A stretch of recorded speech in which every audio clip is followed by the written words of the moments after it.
My name is Reverend Dr. Gina Jacob Strain, and I am the Executive Director of American Baptist Women's Ministries. And I am Reverend Lethelma Yenbata, Associate Executive Director of American Baptist Women's Ministries, and we are your co hosts for Iron Sharpens Iron Table Talk. Iron Sharpens Iron is our Women's History Month program theme. AB women, leaders, partners, and friends will be sharing their Iron Sharpens Iron moments and advice. Be sure to tune in every Monday at 12:30 p.m. Eastern Time for our talks. Please share your Iron Sharpens Iron moments in our Facebook comments. We love to hear about them. We are so excited today. We have two esteemed guests, Dr. Burkis Torres, our AB Girls Coordinator from American Baptist Women's Ministries, and Biak Hylon, AB Girls Convener. Ladies, we are thrilled that you are here. Let's not keep the audience waiting.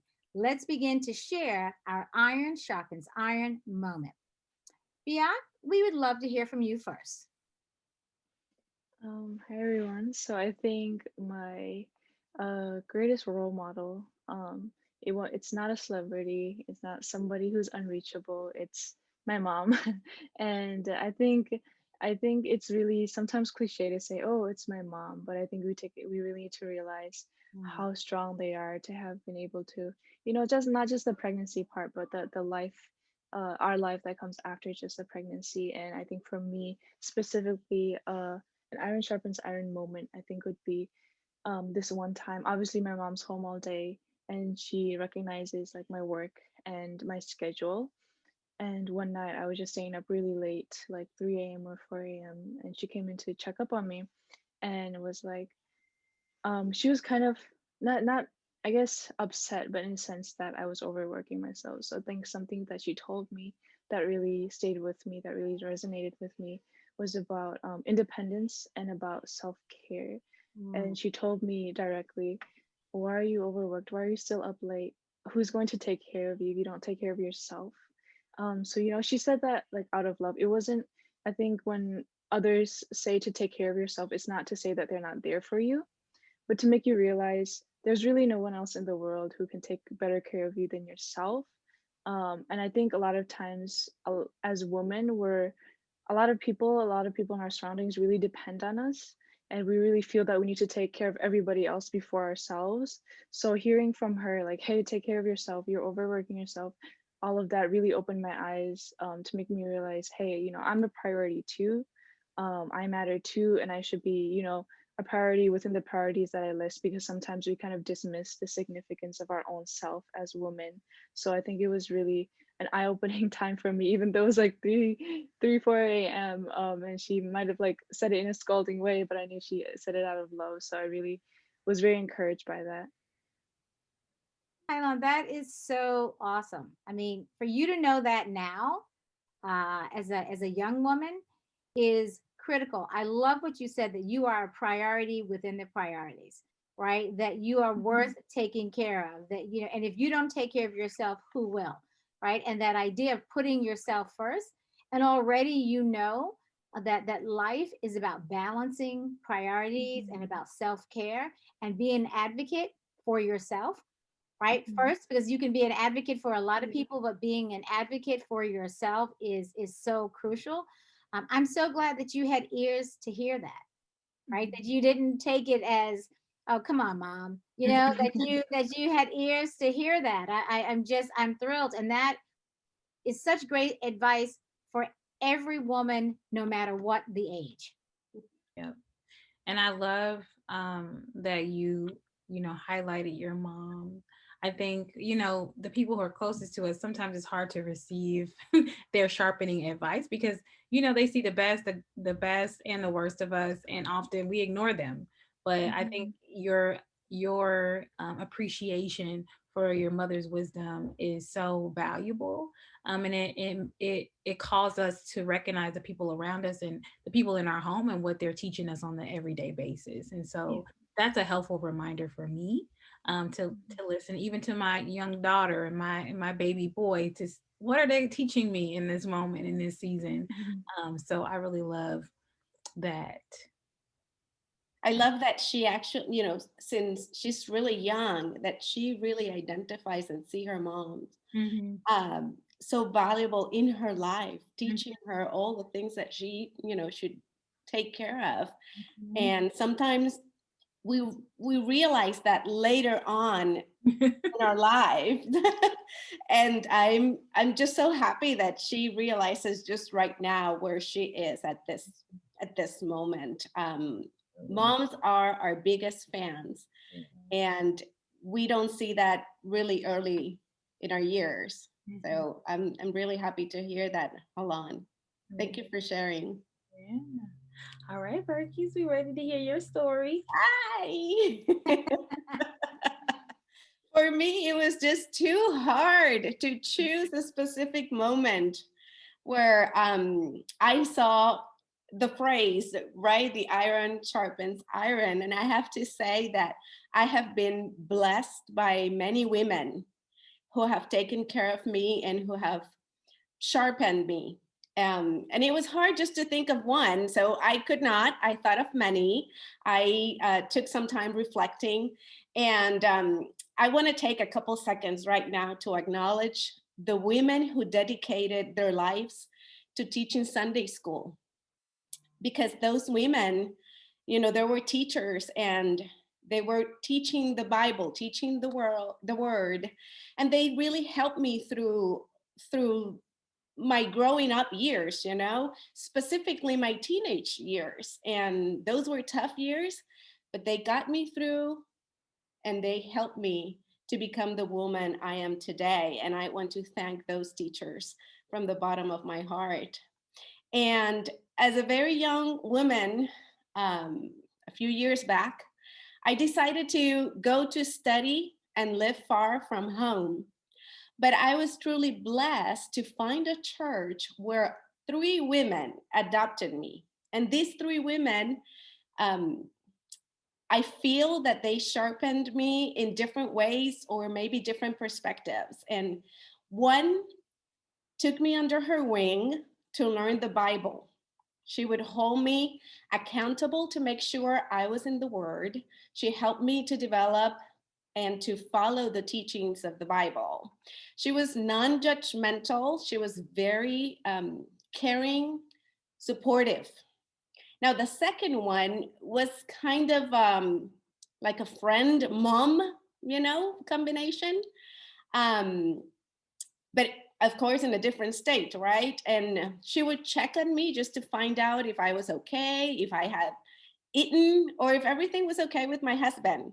And that gave me a different kind of support that would help me see the value of allowing new people into my life, people that you can trust and are willing to love you for who you are. And the third woman taught me the value of a job. She was my mentor for a while and taught me how to be better, do things better at all times, and even be ready to know and identify when I had to even take my purse and just leave the office or leave the job because my family or even myself, we would become first. My health was first, my family was first, and I needed to balance out the job life or the working life within my family and my health, of course. We were not working, in a Christian setting, but we were holding each other accountable for our behaviors, and always trying to find, the common good within the organization.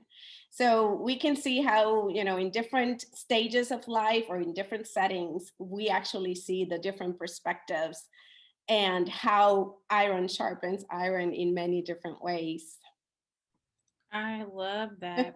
Because I love when you say, the gift that they gave you was the reminder to let different people, trusted people into your life. Because in my own personal experience, I have a lot of surrogate mothers, especially having lost my mother at a young age.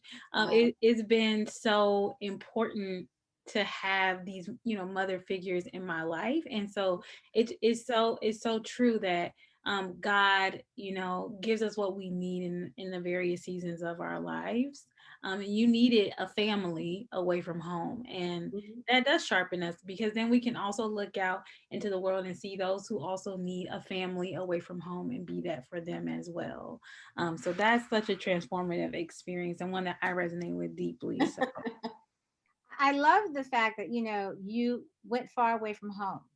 And Mhm. sometimes when you have to go, you have to travel someplace, you might feel like you left God at home. But mhm. in that story, God was right with you. Yeah. And that's Yeah. just what I love about the idea that God is everywhere. And so you stepped out on faith. You said, okay, I'm going, and this is what I'm going to do. And God had not one, not two, but Great. three women, right? Ready to meet you and to kind of go with you along the journey, and each one serving a different purpose. Mhm. I mean, that's pretty incredible. You might have thought, well, I might get one, but also it reminds me that God knows exactly what we need when we Mm. need it, right? Amen. And you could not have planned that. You could not have said, God, can you give me this friend, this friend, this friend? And then God just did that for you. And so I love how I just love how God surprises us. Yeah. I love how God just shows up. And you know what? When that happens, it's so clear to you that it's God appointed, right? That this Working. is an experience that came from God. You can't, because you couldn't craft that, you couldn't do that on your own. And so I love the element of surprise, but also the readiness of your spirit, Mhm. right? Because sometimes in new places with new people, you're not always ready, right, to Right. welcome new people into your circle, and you would have missed a blessing there. So I love that you seize the opportunity.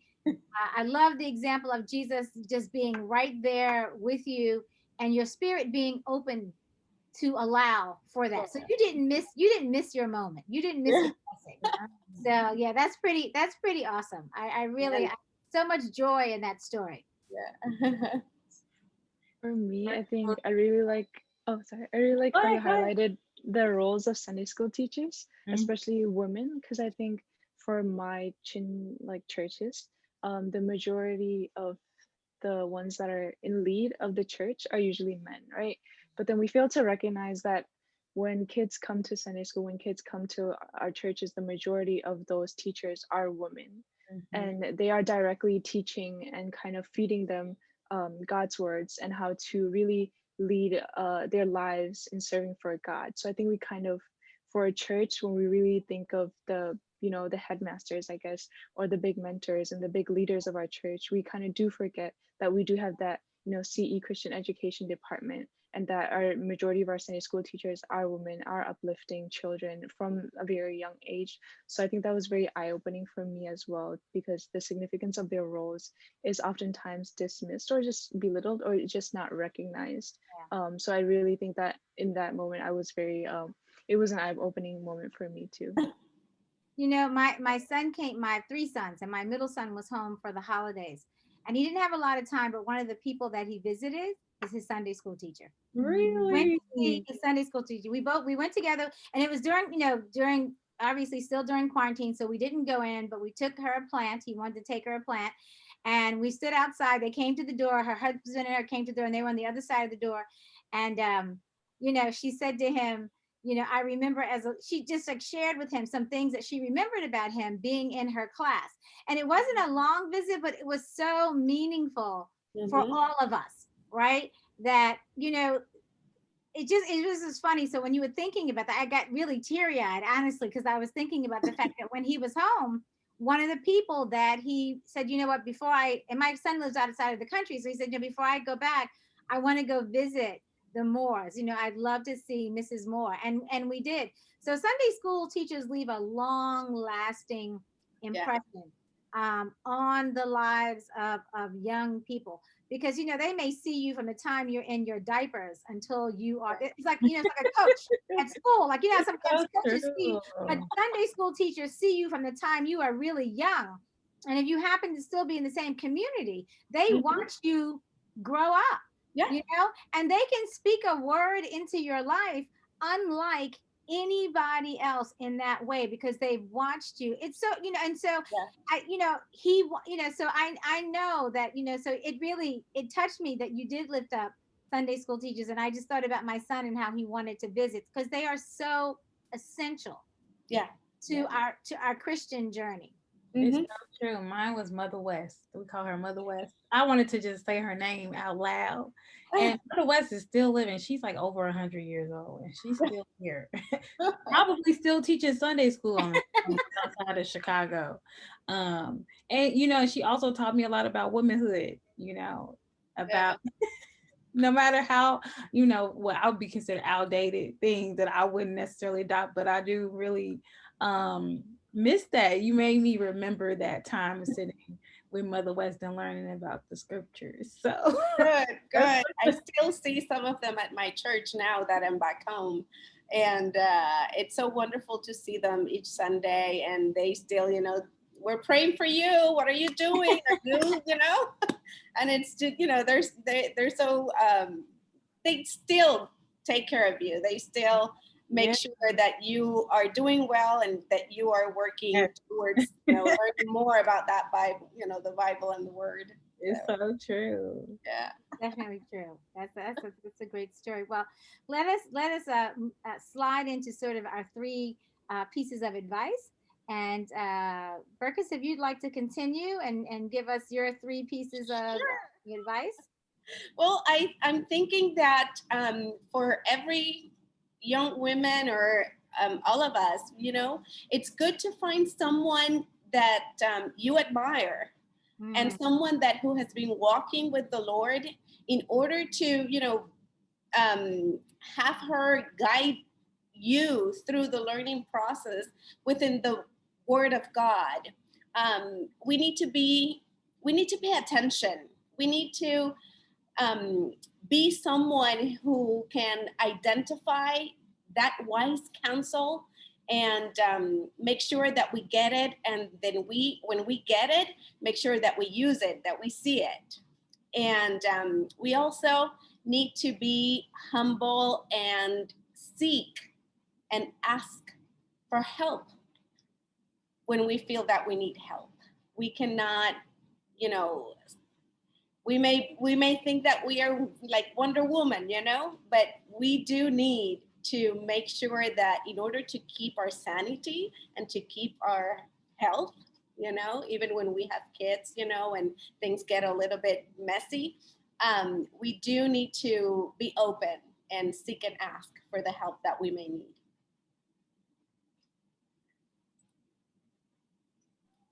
I think I personally needed that lesson because I tend to, like from my past story, I tend to take things a lot on myself, especially with the organization, like with our little team.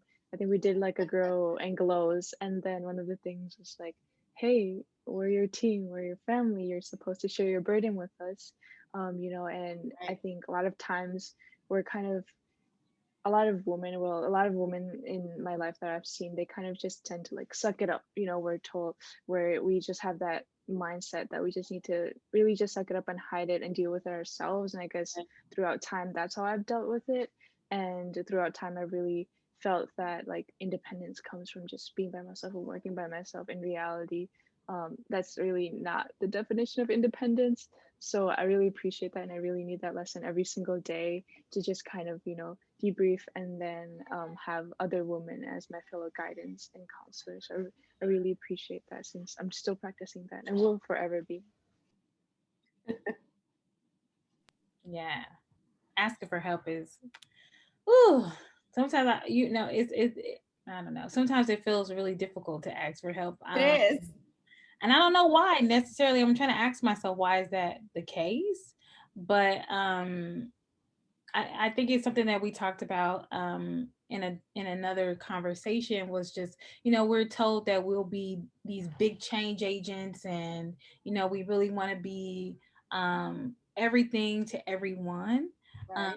And so we have to kind of adjust our expectations of ourselves and know that we're still powerful and strong, even with help, right? And that doesn't diminish our significance. by needing support. And being able to help, ask for help is sometimes a big part in self-preservation, right? Because if you don't, and I certainly know, in my early days, right, just starting a job and starting a career, and I worked mostly with men, and I wanted to be solid, just Right. like they were, so I didn't want to, I didn't want, like, there was no weakness, nothing. Like, I can, if you can do 10, I can do 20. I just wanted to be, in there. And then when I became a mom, I just remember one day it hit me, and I went in and I said to my boss, you know what? I want a flexible work schedule. And this was like before flexible work schedules even existed. And he was like, no, we don't do that because nobody works at home. And I was like, yeah, HR says I can, and we're gonna figure out how to do this. And we did. But it was, it was really not that easy. But it hit me like, you know what? I I I don't want to have to do it all and then sacrifice my family for that, right? So, we made some compromises, and I had a pretty heavy workload, and I traveled a fair amount, but I only worked in the office a couple of days a week. And then I worked from home a couple of days a week. And when I had to travel, I only went into the office once. I mean, we worked it out. And you know what? And we're still friends. Many, many, many, many years later, he wrote my recommendation for divinity school. Wow. We are still friends. I still get regular email messages from him. And as soon as this, I hope, as soon as COVID lifts, there's a group of us who are going to go visit him and his wife in Florida. So Wow. it turned out to be a really long friendship, but it was kind of rocky in the beginning. And then, but it takes, I think I was fortunate that I had a group of women who were also my friends and my peers who were also working in the same industry, and we all kind of talked to each other and said, okay, listen, you know what, we can do many things, but we want our kids to know us. Right. So, and we supported each other, I think, kind of in the way that we were able to work and also just support each other, like in our choices, and just support each other. Like, you know what, you need your kid to be picked up early today from school, I can do it. You know what I mean? Like, we just supported each other. I can, I have gone when my friends have been traveling, and I've been the mom. Like, it's mom and daughter day. And you know what? And I go for my goddaughter, and I'm the mom that day. And we have had, and it's okay because her mother had to be someplace else, and she's still like my daughter. We have pictures of me in her classroom on mom and daughter day. That kind of stuff, like you need other women sometimes to support you, and they would do the same thing for me. So, Hyon, know that that's always a truth, right? Asking for help is actually brilliant. Right? All right. That shows your brilliance, okay? That shows your brilliance. Ask for help. Right. Yeah. Yeah. That story, man. That's amazing. Kalan, do you want to share your 3 pieces? I'll share mine. The first one, I think I've already talked about it with AB Girls. It's like a life-changing thing for me about the power of voice and volume of voice. So the line is, the volume of one's voice does not dictate the power of their voice. And I think that's been so applicable to me. And I think it took me a long while to really realize that to be a leader and to hold power and to be able to sway other people, your voice, the volume of your voice does not necessarily need to be high or so big, because when people speak, we tend to realize that the most powerful ones, majority of the time, ends up being those with a very powerful, huskier voice and kind of like loud in the room type thing, quote unquote, loud in the room. So, and I'm growing up, I was not the person, and I don't think I'm still the person to really, like not necessarily not scream, but just to really speak so powerfully and so strongly. And I think over time I realized that, you know what, the volume really does not dictate how powerful my voice is or how valid my opinions are, or that my voice shouldn't be suppressed just because it may not sound like your typical quote unquote powerful voice. So over time, I've really learned to own my voice and to realize that, you know what, my voice is just as powerful as anybody else. So that's an advice I really would like to give to a lot of women, because I think we end up growing like kind of just suppressed and then kind of a little shy, and we're trying to come out of the shell, and then we're like, wait, can I really do it? Am I really for it? So that's one piece of lesson for sure. And second, I think is that I'd like to give is claim your space and be unapologetic about it. Because many times in the places of leadership and wherever in life that we go, I don't feel like I'm necessarily invited there, that I'm welcomed there, especially in a meeting full of men, but also with like for age within our communities, ageism is a really big thing. So on top of being a woman and a girl, and on top of like being a very young one, um, like my voice just tends to, my opinions and thoughts and all of that just seems so little to me.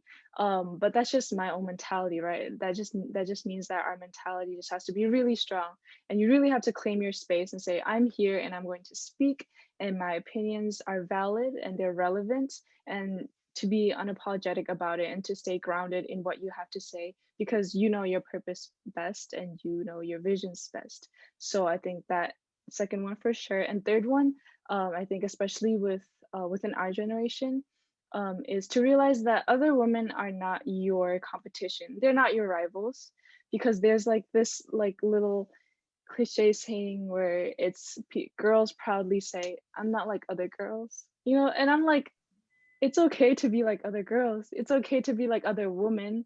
Yeah. To realize self-actualization is to realize that you're beautiful and you are beautiful as a woman. That means that many other women are beautiful too, and then they are powerful, they are strong. So society pits women and women together and makes them kind of like rivals in what they do and what they don't do. And I really despise that, because we need to uplift each other, because if not, who's really gonna uplift us? Like men?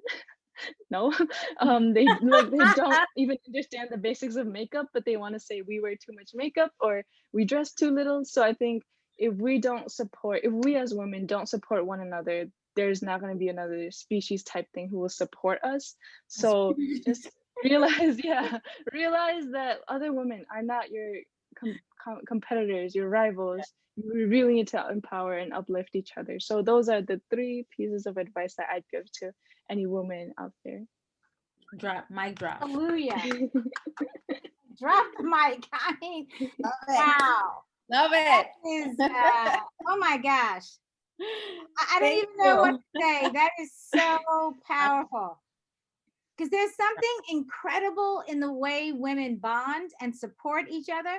And Mhm. when we don't, it's a disaster. Mhm. And so I love that. I love that you know that.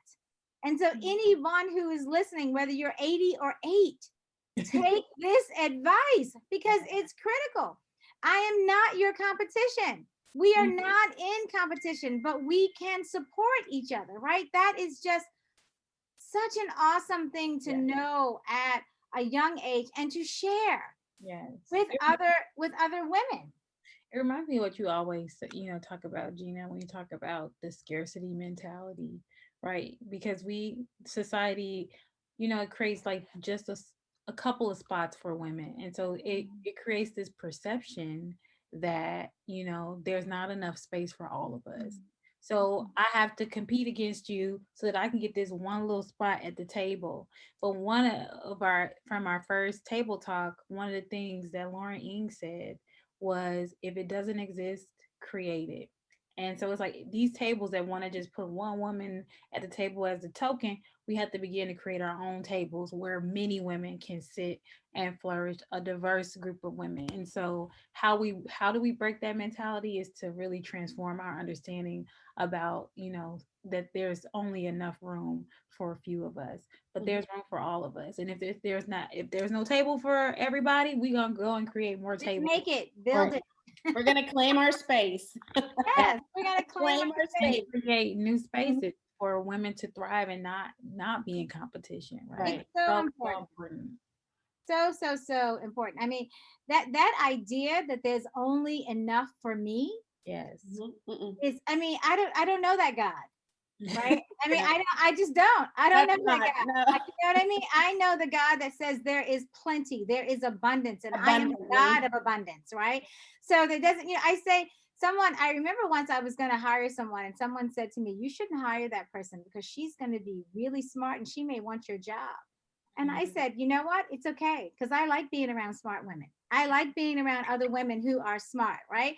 So don't like, and I'm like, am I that worried like about my job? Like, is that what have you been Right. encouraging me? Like, I'm doing my job. So, but no, like let us lift other women up and be encouraged by, Mhm. be encouraged by the accomplishments that women have, that your friends have, that your girls have, that there's nothing quite like that. I think one of the greatest gifts that God has given me has been my friendships with women. That even though I have some friends who live across the country, right? They don't even live in New Jersey anymore. Um, but we still connect. My line sisters, I talk to them almost every day. Girls, women that I pledged with 20 plus years ago. Almost every day we have, a conversation about something. It could just be we send each other some flowers, have a great day, whatever that is.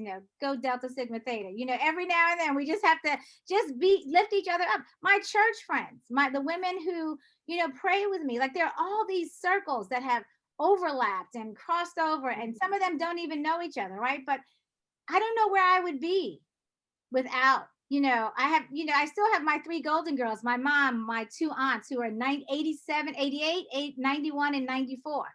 I just like that thing of iron sharpens iron. There's nothing better. There's nothing quite like women lifting you up and affirming you. It's not like anything else. Right. So And I'm so supporting you proud of you. throughout.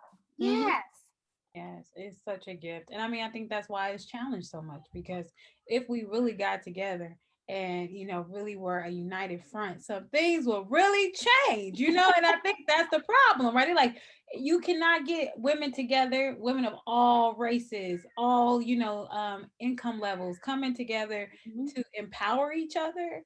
Man, a lot of these Yeah. changes that we want to see, they will happen. So we have to constantly be at odds with each other because some powers that be don't want us to be together. So Right. I think that us intentionally being a community like this and sharing our stories and choosing to be with each other is what this is all about. Hold on. It's also, refreshing to know that you don't have to lead like a guy. Like a lot of these like leadership self-help books are all about how men Right. lead, how they do. We don't have to do it the same. No. We don't have to lead like them. And it doesn't make us any less successful. It No. doesn't make us any less ambitious. It doesn't make us any less effective. None of that. Lead the way with the gifts that God has given you, and Amen. lead the way that God, allowed you to lead, right? Yeah. And dress the way you want to dress, that looks like the way you want to look, right? Whatever that means to you in terms of fashion, right?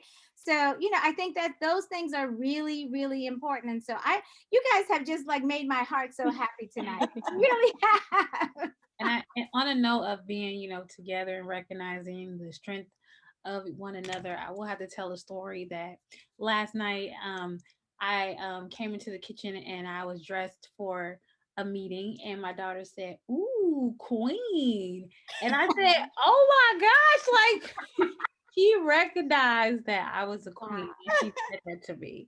And I know that she hears me talking on the phone with my friend, "Hi queen, how you doing?" Like we talk to each other that way. And so when she saw me, she said, "Ooh, queen." And so I just want to say train up our young girls to Yeah. really affirm one another. And so that's just an example of just at 2 years old, recognizing that. And that just made my night, and it just filling with so much joy. I imagine. So, so I just want She's to going to be a force to be reckoned with, for sure.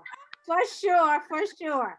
say, "Ooh, queen." I was like, "Oh my gosh, I'm doing I'm something. so I proud have of made it her. in life." Me too. I was like, "I have made it in life." My daughter said, "Ooh, queen." So thank you all so much for sharing your wisdom and your stories with us and the audience. To our audience, we thank you so much for spending today with us, these 30 minutes with us, and we hope that you will share how you enjoyed the conversation. Please share in the comments. Keep up with what's happening with ABWM by visiting our website at abwomensministries.org, and be sure to check out our upcoming events. We hope to see you there. This And has now I'll been turn it over to Gina. Yeah. this has been such an awesome time. And I think the takeaway from tonight is God is full of surprises, and just be you, because you is more than enough. So I am so happy. May God's grace and blessings continue to be with you. Thank you, everyone who joined us for our Iron Sharpens Iron Table Talk. May the peace and grace of God be with you.